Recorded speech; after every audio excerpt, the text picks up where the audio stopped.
अध्ययनों। संविधान एक जीवंत दस्तावेज। संविधान समाज की इच्छाओं और आकांक्षाओं का प्रतिबिंब होता है। ये एक लिखित दस्तावेज है जिसे समाज के प्रतिनिधि तैयार करते हैं। संविधान का अंगीकरण 26 नवंबर 1949 को हुआ और इसे 26 जनवरी 1950 को लागू किया गया। जैसा कि बच्चों आप सब जानते हैं, संविधान का निर्माण कार्य 26 जनवरी 1949 को पूरा हो चुका था। इसी दिन संविधान को अंगीकार कर लिया गया था और इस संविधान को 26 जनवरी 1950 को लागू किया गया, जिस दिन को हम गणतंत्र दिवस के रूप में मनाते हैं। संविधान क्या है? संविधान एक वो दस्तावेज है जिससे देश का प्रशासन चलता है और संविधान में हमें जनता की इच्छा, हमारे समाज की इच्छा और आकांक्षाओं की झलक मिलती है। और हर देश के लिए ये जरूरी है कि संविधान हो और संविधान का निर्माण समाज के प्रतिनिधि ही तैयार करते हैं। और भारत के संविधान निर्माण में भी हमारे समाज के प्रतिनिधियों ने तैयार किया था। और आपने संविधान निर्माण का चैप्टर था, उसमें ये पढ़ा था कि जब संविधान निर्माण हो रहा था, कॉन्स्टिट्यूएंट असेंबली बनी जा रही थी, तो पूरे भारत के जो समुदाय के लोगों से ही मुस्लिम ग्रुप में और सिख ग्रुप में और बाकी सामान्य ग्रुप में डिवाइड कर दिया था और प्रति 10 लाख पॉपुलेशन में से एक प्रतिनिधि उनके आए थे। और इस तरह से 2 वर्ष 11 महीने और 18 दिन का कार्यकाल पूरा करके संविधान का निर्माण हो गया था। संविधान में जीवंतता है क्योंकि अब हम संविधान को एक जीवित दस्तावेज क्यों कहते हैं? संविधान तो एक बुक है, एक किताब है, और इसे क्यों कहते हैं कि इसमें जीवन है, यानी कि जीवंतता है? इसका कारण है ये परिवर्तनशील है। परिवर्तनशील मतलब इसमें कई परिवर्तन हो चुके हैं, कई अमेंडमेंट या संशोधन हो चुके हैं, संशोधन होते रहते हैं और आगे भी होते रहेंगे। ये स्थायी या गतिहीन नहीं है। स्थायी या गतिहीन मतलब ऐसी कोई बुक नहीं जिसमें कोई परिवर्तन हो नहीं सकता, या गतिहीन नहीं है, आगे बढ़ता ही रहेगा हमारा संविधान, आगे इसमें ऐड होता ही रहेगा और विकसित होता ही रहेगा। ये समय की आवश्यकता के अनुसार इसके प्रावधानों को संशोधित किया जा सकता है। तो जैसे जैसे आगे समय बढ़ता जाएगा, समय के साथ साथ लोगों की इच्छाएं, भावनाएं भी बदलती रहती है और रिक्वायरमेंट मतलब देश की रिक्वायरमेंट भी तो बदलती रहती है, जिसकी वजह से संविधान में संशोधन की आवश्यकता पड़ती है। संशोधन के पीछे राजनीतिक सोच प्रमुख नहीं, बल्कि समय की जरूरत प्रमुख है। तो कई बार हमें ये लगता है कि हमारे जो राजनीतिज्ञ हैं, हमारे नेता हैं, पॉलिटिशियन हैं, जानबूझ के संविधान में परिवर्तन करते रहते हैं या अपनी जरूरत के हिसाब से संविधान में परिवर्तन करते थे, पर ऐसा नहीं है।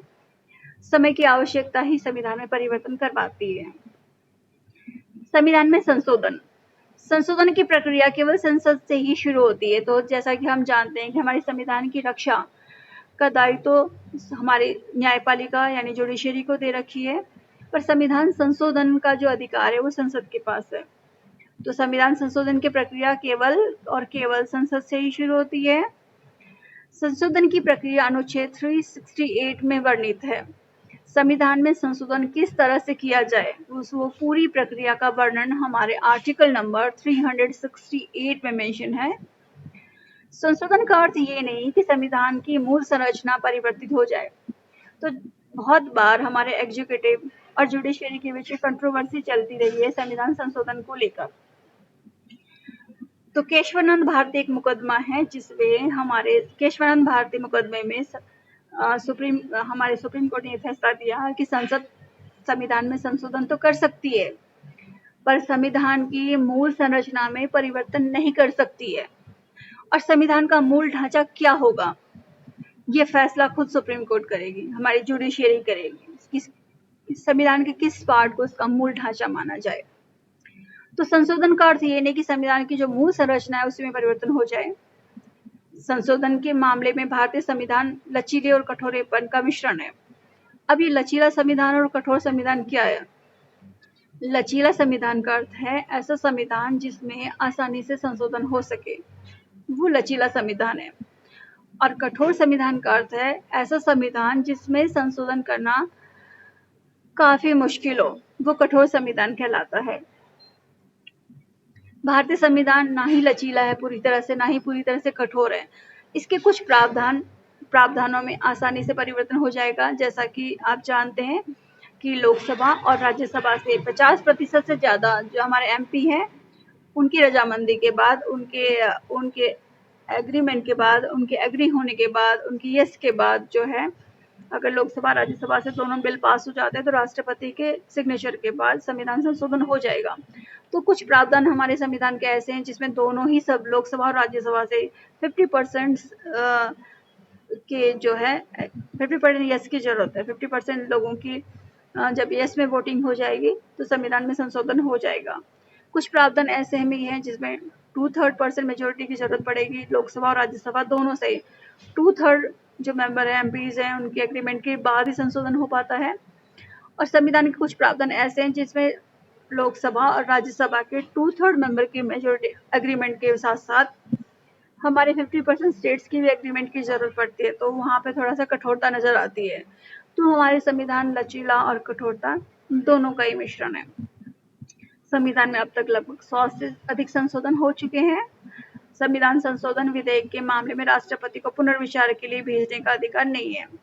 संविधान संशोधन विधेयक के मामले में राष्ट्रपति को पुनर्विचार के लिए भेजने का अधिकार नहीं। जैसे कि हम जानते हैं कि जो बिल राष्ट्रपति के पास सिग्नेचर के लिए आते हैं, राष्ट्रपति के पास जाते हैं, वो पुनर्विचार के लिए भेज सकते हैं लोकसभा और राज्यसभा के पास। पर संविधान संशोधन के मामले जो है वो राष्ट्रपति पुनर्विचार के लिए वापस नहीं कर सकते। संविधान संशोधन विधेयक के मामले में राष्ट्रपति को पुनर्विचार के लिए भेजने का अधिकार नहीं है।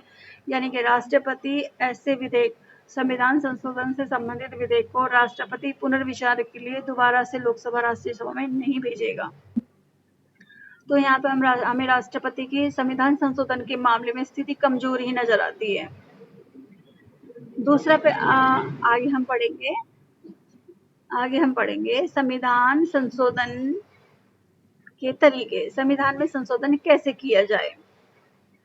तो बच्चों, संविधान संशोधन करने के जो तरीके हैं, पहले संसद में सामान्य बहुमत के आधार पर, सामान्य बहुमत जैसे कि मैंने आपको बताया कि दोनों ही सदन से अगर 50% हमारे जो एमपीज हैं उनकी सहमति के बाद संशोधन हो जाता है, तो ये संसद में सामान्य बहुमत के आधार पर कहलाता है। संसद के दोनों सदनों में अलग अलग विशेष बहुमत के आधार पर। तो संसद के दोनों सदनों में विशेष बहुमत का अर्थ है दोनों ही सदनों में 2/3 जो एमपीज हैं, 2/3 जो मेंबर्स हैं, उनकी सहमति के बाद अगर सहमति की अगर आवश्यकता पड़ती है तो वो विशेष बहुमत हुआ। और अगला है विशेष बहुमत और आधे राज्यों के समर्थन के बाद संशोधन। इसमें है कि अगर कुछ प्रावधान ऐसे हैं, कुछ संविधान के हमारे आर्टिकल्स ऐसे हैं जिसमें संशोधन के लिए दोनों ही लोकसभा और राज्यसभा से 2/3 मेजोरिटी के साथ साथ 2/3% जो हमारे एमपीज हैं उनकी सहमति के साथ साथ आधे राज्यों की सहमति की भी आवश्यकता पड़ती है। तो कुछ ऐसे प्रावधान दिए गए जो आसानी से संसद में सामान्य बहुमत के आधार पर भी परिवर्तन किए जा सकते हैं। ऐसे प्रावधान है नए राज्यों का निर्माण करना। नए राज्यों का निर्माण कैसे होता है? जैसे हमारे पुराने राज्य हैं, हमारे देखो कितने सारे स्टेट्स हैं जो पुराने राज्यों से बने, जैसे कि असम से मेघालय बना है, बिहार से आपके झारखंड बना है, और आपके मध्य प्रदेश से छत्तीसगढ़, उत्तराखंड, उत्तरांचल। तो नए राज्यों का निर्माण करना है, राज्यों की सीमाओं और नाम में परिवर्तन करना है, राज्य में उच्च सदन। देखो आपको पता है सभी राज्यों में जो है, हमारे बहुत से राज्य हैं जिसमें केवल राज्यसभा बहुत से हमारे ऐसे राज्य हैं जहाँ पर केवल विधानसभा है, विधान परिषद नहीं है। कुछ ही हमारे स्टेट हैं जैसे बिहार है, यूपी है, महाराष्ट्र है, कर्नाटका है, आंध्र प्रदेश है और तेलंगाना है। ये स्टेट हैं जहाँ पे 2 सदन है, ये आप पहले ही पढ़ चुके हैं। बाकी हमारे स्टेट में 2 सदन नहीं है। अगर किसी किसी राज्य में 2 सदन बनाने हैं, राज्यों में उच्च सदन यानी कि विधान परिषद का सृजन करना है या समाप्ति करनी है, राज्य में दूसरा सदन जिसे उच्च सदन भी कहते हैं या विधान परिषद भी कहते हैं, उसका निर्माण करना है या समाप्ति करनी है।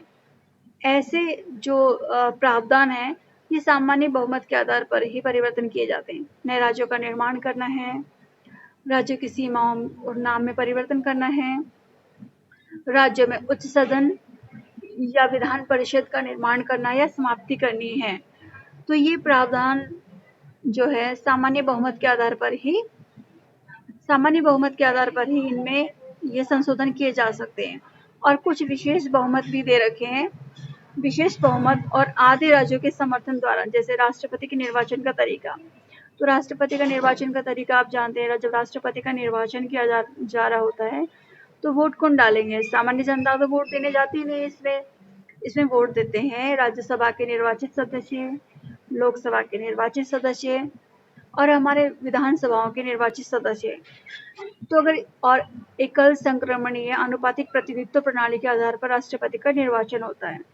अगर इस प्रक्रिया में कोई भी परिवर्तन करना चाह रहे हैं तो राष्ट्रपति के निर्वाचन का जो हमारे पास प्रक्रिया पुरानी चली आ रही है, अगर उसमें कोई भी परिवर्तन करना चाहते हैं तो ऐसे परिवर्तन के लिए परिवर्तन करना चाहते हैं अगर हमें संविधान में, तो यहाँ पर विशेष बहुमत के आधार पर पास होना होगा लोकसभा राज्यसभा में, और आधे राज्यों के समर्थन की भी आवश्यकता पड़ती है। इसी तरह केंद्र और राज्यों के बीच विधायी शक्तियों का वितरण, तो हमने संघ सूची और राज्य सूची में पढ़ी है कि हमारे जो 7th शेड्यूल है, यानी कि 7वीं अनुसूची है, उसमें शक्तियों का विभाजन हो रखा है।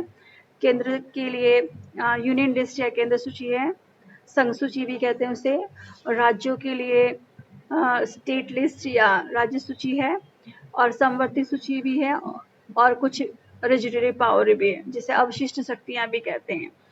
तो केंद्र और राज्यों के बीच अगर विधायी शक्तियों का जो वितरण हो रखा है, अगर उसमें परिवर्तन करना चाहते हैं तो ऐसे परिवर्तन से रिलेटेड जो संशोधन है, विधेयक है, उनमें भी राज्यों की सहमति की आवश्यकता पड़ती है। उनमें भी 50 से अधिक राज्यों की सहमति की आवश्यकता पड़ेगी।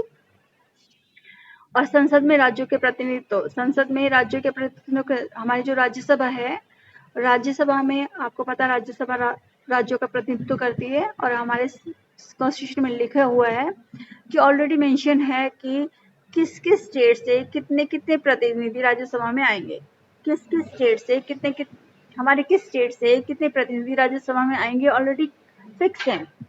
अगर इसमें कोई परिवर्तन करना चाहते हैं, जैसे कि आप ऑलरेडी फिक्स है कि हरियाणा से 5 जो एमपीज हैं राज्यसभा में आएंगे, राजस्थान से 10 आएंगे, ये ऑलरेडी फिक्स है। अगर इसमें परिवर्तन करना चाहते हैं तो ऐसे परिवर्तन से रिलेटेड जो विधेयक हैं उनमें भी राज्यों के समर्थन की आवश्यकता पड़ती है। तो हमने देखा हमारे जो कॉन्स्टिट्यूशन एक बहुत बड़ा कॉन्स्टिट्यूशन है, विश्व का सबसे बड़ा लिखित संविधान भारत का ये है। बहुत सारे इसमें प्रावधान हैं। कुछ प्रावधान सामान्य बहुमत के आधार पर ही परिवर्तन किए जा सकते हैं, पर कुछ प्रावधानों में परिवर्तन के लिए राज्यों की सहमति की भी आवश्यकता पड़ती है। तो इसीलिए कहते हैं कि भारत का संविधान लचीला और कठोर दोनों का ही मिश्रण है।